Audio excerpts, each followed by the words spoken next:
আজকে কুমড়োর একটা নতুন রেসিপি বানাবো। তো চলো কুমড়োটা আগে ভালো করে ধুয়ে কেটে নিই, তারপরে আসছি তোমাদের কাছে। কুমড়ো আলু একটা আলাদা রকম মানে অন্যরকম একটু তরকারি বানাবো। তো চলো আমি রেডি করে নিয়েছি, কুমড়ো কেটে নিয়েছি আর আলুও কেটে নিয়েছি। আর এখানে কড়া বসিয়ে দিয়েছি, আর কড়ার মধ্যে আমি দিয়ে দিচ্ছি তেল। তেল একটু বেশি পরিমাণে দিলাম, কেননা কুমড়োতে জল দেব না, তো সেই জন্য। আর তেলের মধ্যে দিয়ে দিচ্ছি এই যে পাঁচফোড়ন আর তেজপাতা। চলো এরপর কুমড়ো আলু দিয়ে দিই।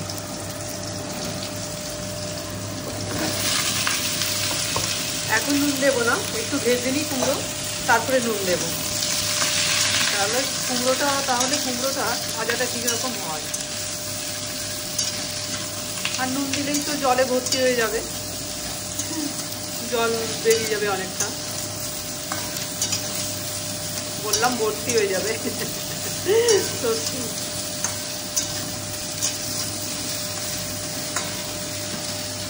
এরপর একটু ঢাকা দিয়ে দিচ্ছি।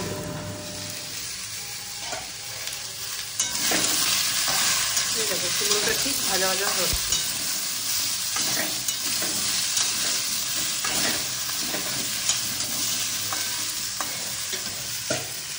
আরেকবার ঢাকা দিয়ে দিই। বন্ধুরা ভুলে গেছিলাম, এই যে ছোলা ভিজে দিয়েছি, তো খুব ভালোভাবে ভিজে নিই, সেই জন্য একটু কম পরিমাণে দিচ্ছি। ছোলা দিলে বেশ ভালো লাগে।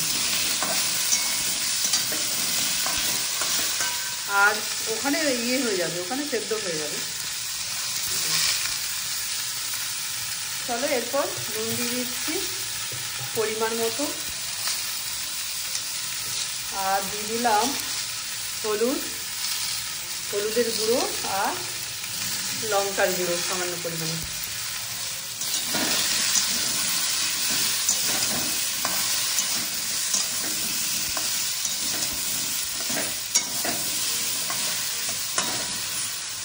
এরপর গ্যাসের ফ্লেমটাকে লোতে করে দেবো, তারপর হতে থাকবে।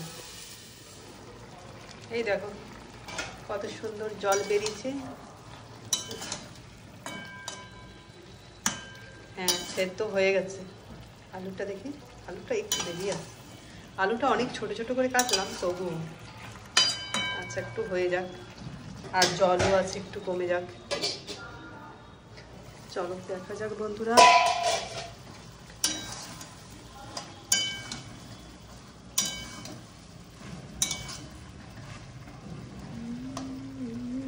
সেদ্ধ হয়ে গেছে।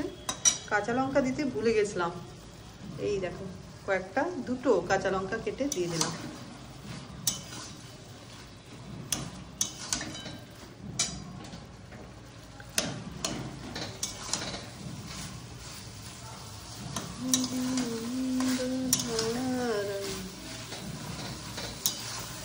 আমাদের এখানে না সামনে কোথায় মেলা হচ্ছে,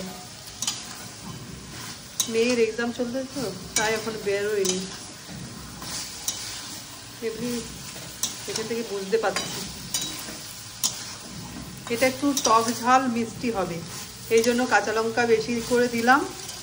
আর দুটো দিয়েছি, তো দুটোতেই বেশি, আর লঙ্কার গুঁড়ো দিয়েছি, আর একটু টক দেবো।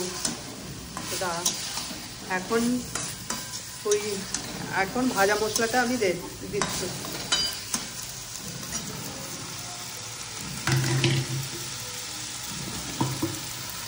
এই দেখো এতটা হয়েছে, তো আমি পুরোটাই দিয়ে দিচ্ছি ভাজা মশলা, বেশ খেতে ভালো লাগবে।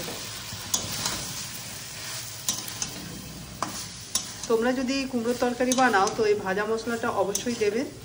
মানে যারা যারা কুমড়ো খায় না, আমার মেয়ে যেমন খায় না, তো এটা আমি করেছিলাম, তো মেয়ে ঠিক খেয়ে নেয়।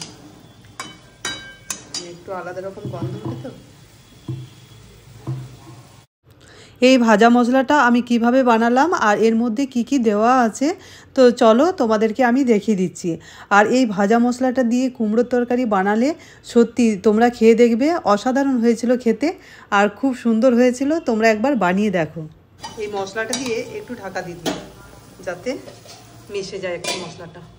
এখানে দিয়েছি আমি গোটা ধনে, গোটা জিরে আর মৌরি, তো এই তিনটে একসাথে মিক্স করে আমি একটু ভেজে নিচ্ছি। এই মশলাটার জন্য না কুমড়োর তরকারি মানে স্বাদটাই আলাদা হয়ে যায়। খুব ভাজবো না, জাস্ট একটু গরম করে গন্ধ বেরোলে নামিয়ে দেব।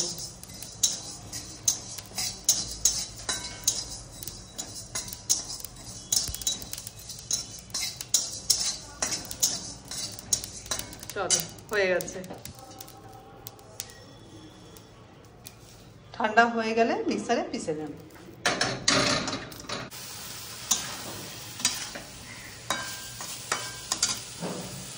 বন্ধুরা, এই যে টকের জন্য একটু লেবু দিয়ে দিলাম।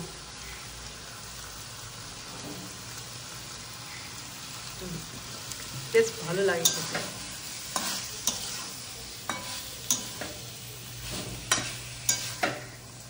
রেডি কুমড়োর তরকারি। খেয়ে দেখবে, দারুণ টেস্ট। চলো, নাও খেয়ে।